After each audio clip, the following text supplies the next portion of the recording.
I apologize because I can't really summarize all that has gone before because I unfortunately missed the first part of the panel. Now I could think about, I was trying to think about and get some ideas about what I could talk about. So I guess I'll talk about a little bit about what I know best, which is the role of civil society in human rights and democratization. And since I just taught a course on the important role that non-state actors play in this, I will draw a little bit on that with your indulgence. So, first of all, as I was saying, this is a huge topic. To talk about the role of civil society in democratization just alone, we could have a whole conference, in fact, a whole course.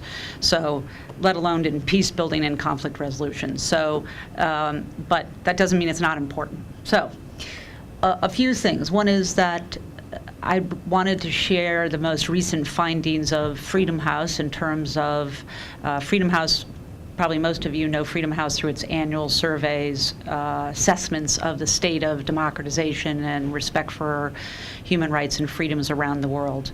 Probably many of you don't know that 80% of Freedom House's work and money goes into programs working with human rights defenders and civic activists in the field. So it's an interesting organization in trying to be both an analyst, an advocate, and helping action on the ground. So looking back since Freedom House started doing these kinds of assessments, roughly early 1970s, the trend, of course, has been remarkable progress overall in terms of increased respect for political rights and civil liberties. And Freedom House looks at those issues mindful that there are a whole range of other rights, economic, social, and cultural rights that are just as important, but the focus of most of its work is on political and civic liberties, and those come directly from the Universal Declaration of Human Rights in terms of the areas that are most important. So there's been a lot of progress. It's spanned most regions of the world, except for perhaps the Middle East, and maybe after this year we can talk about the gains in the Middle East. And if you step back and say what has driven most of that progress in respect for rights, it's not elites in government that decide in an enlightened way that they need to give up power and become more accountable and transparent. As much as we always would like to find a benign authoritarian regime, and we know that there are good people within governments that are trying to do the right things, typically all governments resist change, especially change that reduces the power of either themselves or of important political and economic elites that they depend on or have linkages to. So it has been civil society broadly conceived that has brought about change. They've done it in a variety of ways. Perhaps the most obvious way is popular movements that we've just recently seen in the Middle East, but they've also, civil society has brought about that change in terms of, in less obvious ways, whether it's pushing for a change in a particular law, working at the grassroots level to make sure that local governments actually and national governments actually design projects and produce social and economic institutions that serve the interests of the people. And the important role that I think several have mentioned of civil society as a way to educate the population to become more tolerant of diversity and pluralism. Civic groups can serve as incubators and educators, where you could try different governance styles much more easily than governments, which tend to, again, resist change, even if they're, and especially when there's no push from the outside and people stop paying attention. So, again, I'm making sweeping generalizations from 35 years, but so where have most of the gains been made? Well, in the electoral area, elections are much better run than they've ever been. the proliferation of associations, freedom of assembly has clearly increased. And I would also say the free flow of information. It's very hard now to restrict information flows, and which doesn't mean that people aren't going to try, and we're going to talk about that, but it's harder to repress one portion of a population without others knowing. I mean, maybe the only country that we really have no idea about what's happening inside is North Korea. And even North Korea, there's more and more information that's coming out. So this information flow that civil society also helps to perpetuate is a critical role. Now, where the countries, where the world has made less progress is in significant institutional reform in terms of change in justice systems, in terms of eliminating corruption, the abuse of public funds for private gain. And civil society is in a more difficult, it's a harder issue to push on in terms of changes, because it's not just a passage of a law or allowing this action, et cetera. It's a long-term process that understands how you change the incentives of people that are in the government to do what's better, in this case for democracy and human rights, as opposed to and to actually deliver justice, as opposed to, in the case of a justice system, basically some people are subject to justice and some people don't, depending on what group you're from, et cetera. So we've seen real difficulties in that area, which in some ways is understandable, because the justice system is in fact the epitome of the social contract between the government and the governed, and that the underlying power relations in countries don't change fast. So while we've seen elections, we've seen more groups, we're seeing a lot of opinions expressed. Somebody said previously, well, you always have the right to express your opinions, but we have the right not to listen. Exactly right. So rule of law reform, governance reform is actually about those in governments being forced to actually listen to the voices and do something to respond. And that's going to take a longer time. It's going to take a more sophisticated effort from inside the country to push for those changes. The last 5 years of record between 2005 and 2010, which that's how Freedom House does it, has seen actually more regression in terms of respect for political rights and civil liberties. And the regression is partly in the area that I discussed, the rule of law and corruption. And I would say under the rule of law area, a new element, which is also part of civil society, is the rise of non-state actors that are taking matters into their own hand in a way that's not positive for human rights and democratization. So that would include organized crime and the corrosive impact that has on countries, including in the Americas. Mexico was recently downgraded by Freedom House because of the degradation of the ability of the state to actually keep its citizens safe from non-state actors that are intent on infringing on human rights and democracy, and as well as citizen vigilante groups, which is what emerges oftentimes when states fail to keep, and the justice systems do not have the confidence, then citizens just engage in mass violations and take matters into their own hands.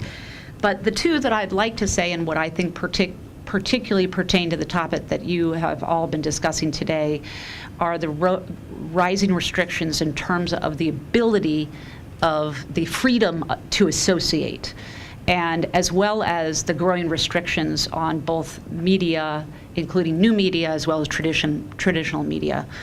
And this bears directly on the future ability of civil society to try to engage and to play the role that we know that they have played and they could play in the future. Just 2 points on that. the restrictions on civil society tend to be a lot more sophisticated than in the past. Of course, we still have the mass murderers, the murdering of human rights defenders in Russia and in Uzbekistan. We still have direct repression, but governments have become a lot more sophisticated. And one of the things they're most worried about is how funding flows to non-state actors in their countries. And they have, and I would sort of point out sort of the big countries like China, Russia, Iran, that have been particularly sort of in the forefront of this. They've realized that their own civil society has gained by connecting to the larger international civil society movement. There has been a sharing of information that's clearly happened. Of course, all civil society is local, but those local groups can help to actually become more effective faster because of that transnational exchange of knowledge and outside support. So governments are making it more and more difficult for NGOs, for civil society movements of any type, to get money, any kind of money from outside. That leaves basically two options, right? Voluntary contributions, which we know is not necessarily part of the culture of a lot of these countries, government funding within the country, which brings with it its own problems, or business people or private actors that, again, may not necessarily, none of which, dependence of any of those sources of funding, is a problem for civil society to sort of maintain its autonomous nature and to not become just an instrument of some other political or economically powerful figure. So I think that this whole issue of funding and the restrictions on association have kind of creeped up in terms of their impact. And I don't think we as an international community have done a very good job of identifying how to stop that. And I think it's going to be a big problem for us in the future. And then the second thing, the second area I would point to is freedom of expression. And we've seen the role of the flow of information. We've seen whether it's moving from faxes to internet to Facebook to cell phones. So you've seen the ability of non-state elements outside the state to be able to use information flows. But you've also seen really the increased sophistication of governments in trying to restrict that. No one thought it was actually possible to cut off all access to the internet in Egypt. No one thought that it was possible, and they were able to do that. Now, I happen to think that was a counterproductive move because it made Egyptians actually get out from behind the cafes in which they like to write and to send emails and post Facebook pages and get out on the street, which is actually turned out to have a very powerful impact. But what are going to be the implications of the efforts to try to restrict the internet and freedom of expression? And that's going to be something that's, I think, again, critical in terms of civil society's role in the future. I will just make one point, which is civil society is a broad element.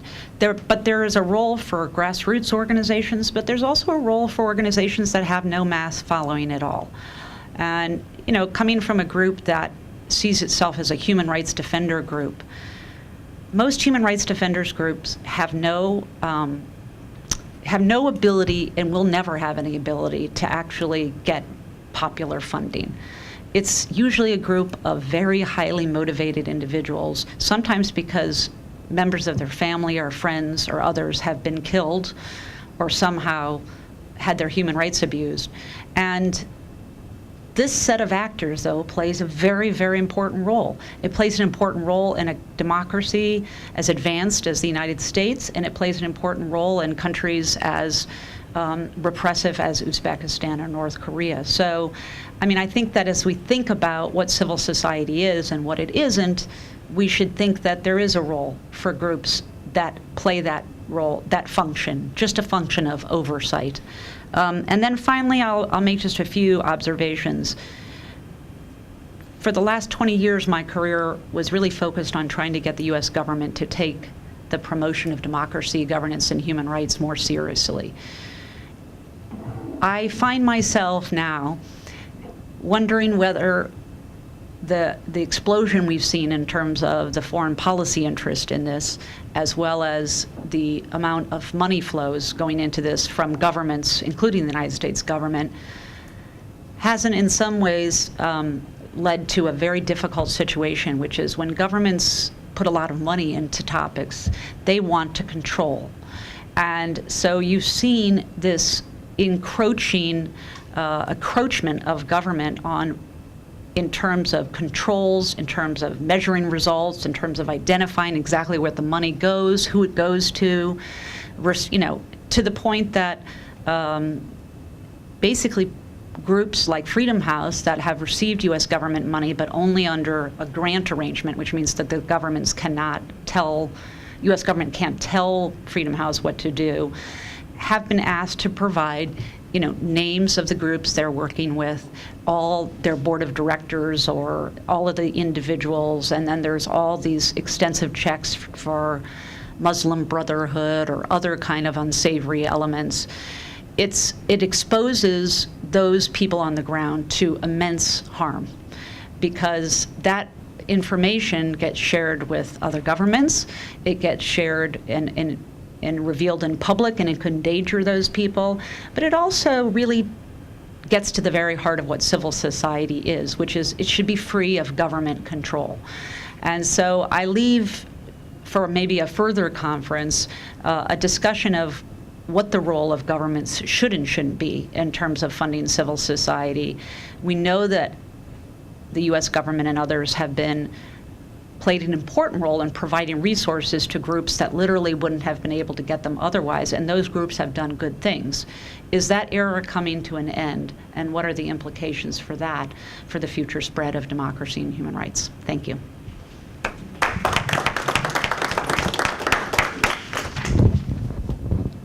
Ladies and gentlemen, thank you so much for being with us today. It was quite a robust conversation and really, lots of information, very full. So thank you to our wonderful speakers, moderators, and to the Berkley Center for hosting this wonderful event.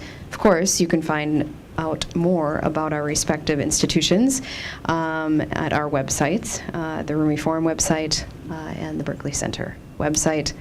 And there is much reading material out there, so please grab a hold. And thank you all for being with us today. It was wonderful to have you. Thank you.